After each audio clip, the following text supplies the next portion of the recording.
Olá, meus amigos, tudo bem com vocês? Você está no seu canal Pura Verdade, eu sou Valdemir Bernasconi.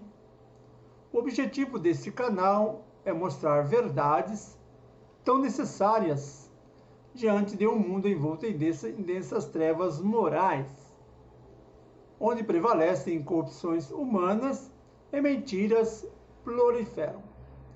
Ajuda-nos a levar essa verdade bíblica inscrevendo-se neste canal, deixando seu like, também ativando as notificações na opção todas, compartilhando com seus amigos e deixando o seu comentário, ok?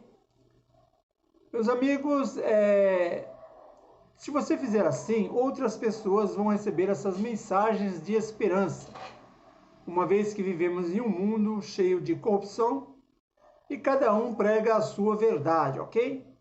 É importante termos a consciência de que nós precisamos exaltar a palavra de Deus e difundir as verdades nela contidas. Portanto, eu conto com seu apoio para que esse canal possa crescer mais e mais, ok? Não saia daí, voltamos já já. Forte abraço, tchau, tchau.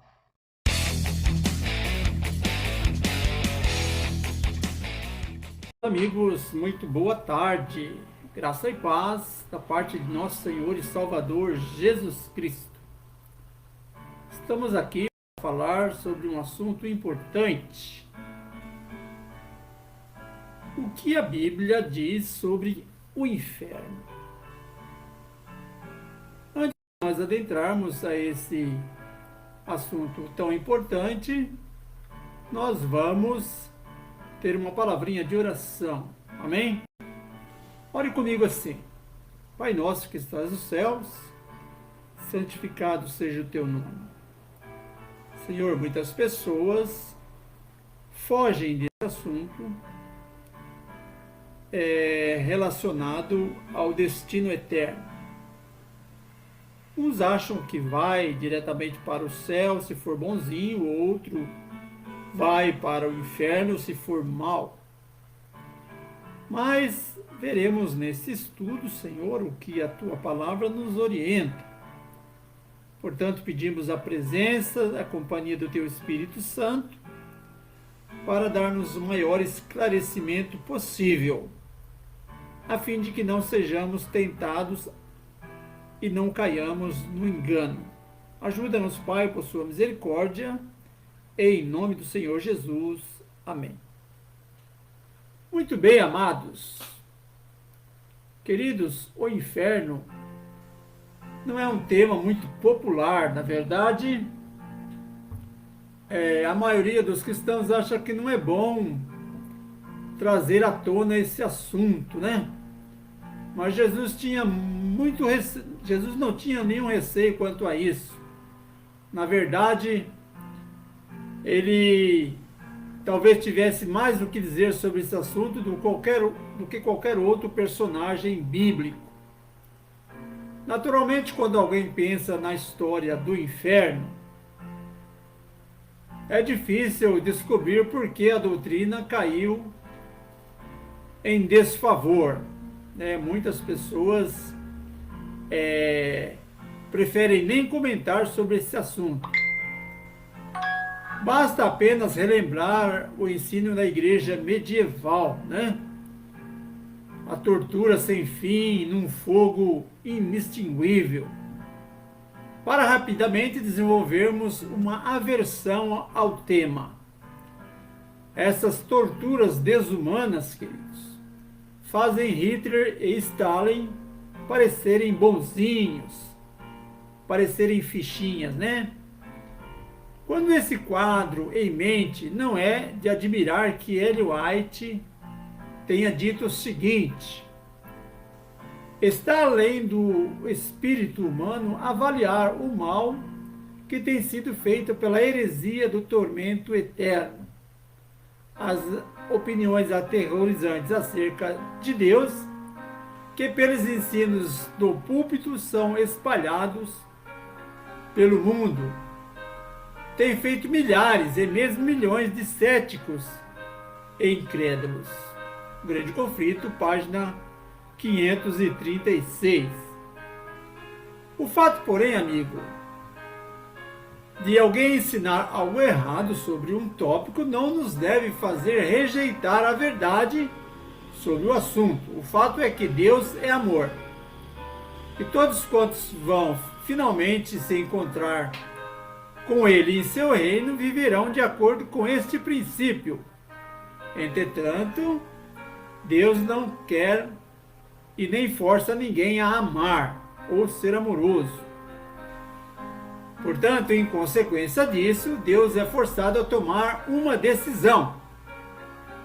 Ou Ele permite que os pecadores continuem a existir indefinidamente na infelicidade, ou retira misericordiosamente de seu voluntário estado de miséria. Não existem outras escolhas. Deus, então, optou pela última, né?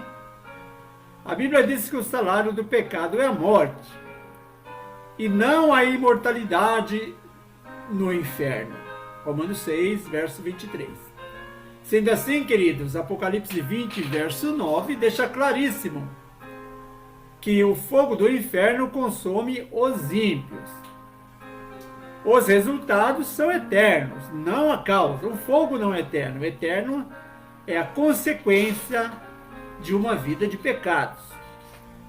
Os consumidos serão queimados no fogo e serão como se nunca houvessem sido. O Senhor Todo-Poderoso diz: está chegando o dia em que todos os orgulhosos, todos os maus serão queimados como palha, como a palha queimada na fogueira. Naquele dia eles queimarão e serão completamente destruídos. A verdade é que o fogo da punição, ele só permanecerá aceso enquanto houver combustível. E infelizmente o combustível é o ímpio, né? Que não se converteu ao Senhor Jesus, não abandonou os seus pecados. Mas é bom sempre refletirmos e lembrarmos que a porta da graça está aberta, né? Portanto, estranho como possa parecer a princípio, Deus demonstra sua misericórdia até mesmo na destruição final do ímpio. O oposto do inferno, naturalmente, é o céu. Deus quer que todos se sintam felizes e estejam lá. Amados, a Bíblia afirma: e formou o Senhor Deus o homem do pó da terra, soprou em suas narinas o fôlego de vida, e o homem foi feito alma vivente. Então, queridos, quando o ser humano morre, não sai dele uma entidade que é capaz de viver fora do corpo. Não. O homem não tem uma alma, ele é uma alma vivente, segundo Gênesis 2, verso 7. O ser humano, portanto, é uma alma mortal, ok? Veja o que diz a Bíblia: aquele que peca é que morre. O filho não sofrerá por causa do pecado do seu pai, nem o pai por causa do pecado de seus filhos. A pessoa boa receberá a recompensa por fazer o bem, e a pessoa ruim sofrerá o mal que praticar. Ezequiel, capítulo 18, verso 20. Ainda diz o Salmo 6, verso 5. Ele permanece em estado de completa inconsciência na morte. Veja, pois no mundo dos mortos não é lembrado, e lá ninguém pode louvar a Deus. Já o Salmo 115, verso 17 nos diz: os mortos que descem à terra do silêncio não podem louvar o Senhor. Já Eclesiastes, capítulo 3, verso 19 e 20 nos diz: no final de contas, o mesmo que acontece com as pessoas acontece com os animais. Tanto as pessoas como os animais morrem. O ser humano não leva nenhuma vantagem sobre o animal, pois os dois têm que respirar para viver. Como se vê, tudo é ilusão, pois tanto um como o outro irão para o mesmo lugar, isto é, para o pó da terra. Tanto um como o outro vieram de lá e para lá voltarão. Sim, os vivos sabem que vão morrer. mas os mortos não sabem disso. Eles não vão receber mais nada, que estão completamente esquecidos, ok? Os mortos, queridos, eles não sabem o que acontece no mundo dos vivos. Entenda isso, tá? Quando a pessoa morre, a sua consciência, ela entra num estado de inconsciência. E ele não lembra de mais nada do que ocorreu na sua vida enquanto esteve vivo. Mas há conselhos interessantes. Eclesiastes 9, verso 10 diz: tudo que você tiver de fazer, faça o melhor que puder, pois no mundo dos mortos não se faz nada. Ali não existe pensamento, nem conhecimento, nem sabedoria. E é para lá que você vai. Todos um dia vão provar a morte. E é necessário estarmos preparados, ok? Preparados e salvos em Jesus, ok? A Bíblia diz que os ímpios serão aniquilados no juízo final. Malaquias 4, verso 1. A noção de um inferno de fogo eterno para castigar os maus está intimamente associada à teoria da imortalidade da alma. Já no Jardim do Éden, Satanás, na forma de uma serpente, disse a Eva que ela e Adão não morreriam. Gênesis 3,4 nos diz o seguinte: mas a cobra, usada por Satanás, disse: vocês não vão morrer coisa nenhuma. O enorme dragão foi lançado fora do céu. Ele é aquela velha cobra, chamada Diabo e Satanás, que leva todas as pessoas do mundo a pecar. Ele foi lançado sobre a terra, e os seus anjos também foram jogados juntamente com ele. Apocalipse 12, verso 9. Entre os antigos pagãos havia uma noção de que outro mundo do qual os espíritos dos mortos viviam conscientes. Essa crença, somada à noção de que entre os seres humanos existem pessoas boas e pessoas más, que não podem conviver para sempre juntas, levou antigos judeus e cristãos a crerem que, além do paraíso para os bons, existe também o inferno para os maus. Muitos eruditos creem que a noção de um inferno de tormento para os ímpios deriva de um pensamento persa, mas em meados do século XX, essa teoria já havia perdido muito a sua força. Diante de novas investigações que enfatizavam a influência grega sobre os escritos apocalípticos judaicos do 20º século a.C., tal ênfase parece correta, pois a literatura greco-clássica aparecem alusões a um lugar de tormento para os maus. Por exemplo, a famosa Odisseia de Homero descreve uma pretensa viagem de Ulisses à região inferior do Hades, onde mantém diálogo com a alma de vários mortos que sofriam pelos maus atos deles. Também Platão, em sua obra A República, alega que a alma do homem é imortal e nunca perece. Por contraste, o Antigo Testamento afirma que o ser humano é uma alma mortal e que ele permanece em estado de completa inconsciência na morte, que os ímpios serão aniquilados no juízo final. Mas tais ensinamentos bíblicos não conseguiram impedir que o judaísmo do 20º século a.C. começasse a absorver gradativamente as teorias gregas da imortalidade da alma e de um lugar de tormento, onde já se encontram as almas dos ímpios mortos. Esse lugar de tormento era normalmente denominado pelos termos Hades e Sheol. Já nos livros apócrifos judaicos, transparecem as noções de uma espécie de purgatório. Por exemplo, o livro de Sabedoria, capítulo 3, verso 1 a 9, e de orações pelos mortos, em 2 Macabeus, capítulo 12, verso 42 ao 46. A ideia básica sugerida é a de uma alma imortal, que sobrevive conscientemente à morte do corpo. No Novo Testamento, por sua vez, fala acerca da morte como um sono. Veja alguns versículos. Assim falou, e depois disse: Lázaro, nosso amigo, dorme, mas vou despertá-lo do sono. Então os discípulos disseram: Senhor, se dorme, está salvo. Mas Jesus dizia isso sobre a sua morte. Porém, os discípulos cuidavam que falava do repouso do sono. Então Jesus disse claramente: Lázaro está morto. São João 11, do verso 11 ao 14. Depois foi visto, uma vez, por mais de 500 irmãos, dos quais vive ainda a maior parte, mas alguns já dormem. 1 Coríntios 15, verso 6. 1 Coríntios 15, 18 diz: E também os que dormiram em Cristo estão perdidos.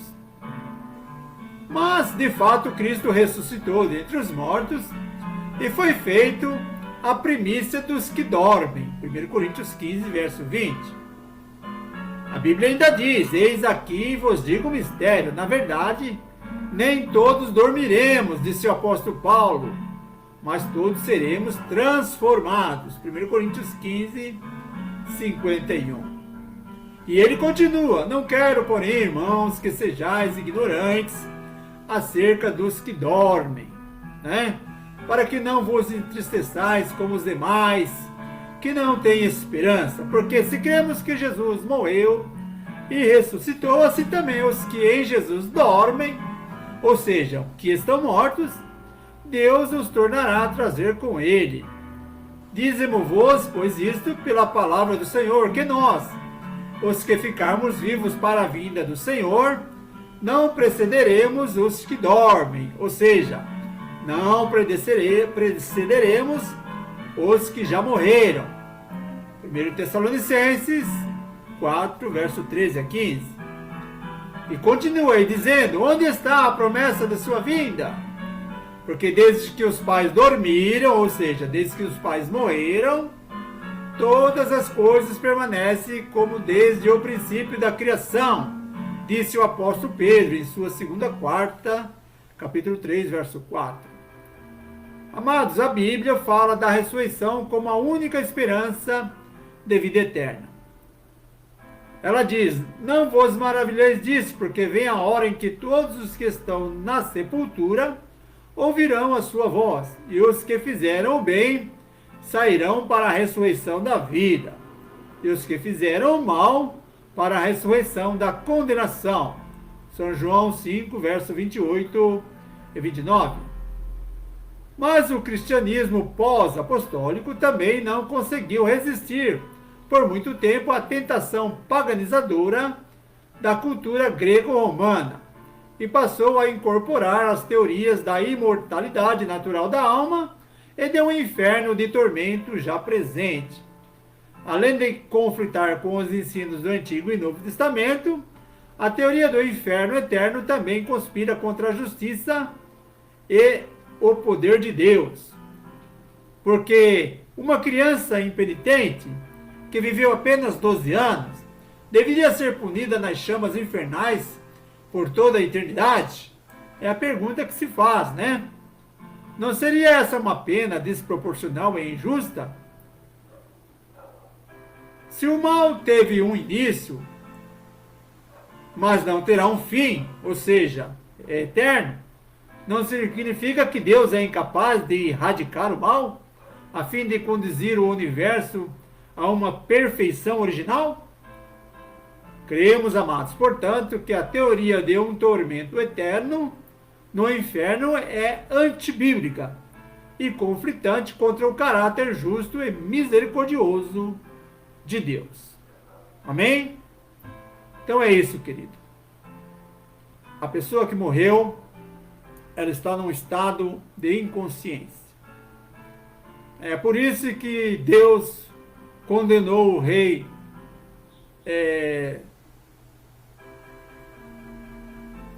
o rei de Israel, quando ele foi consultar a necromante, querendo falar com o profeta Samuel, que já estava morto.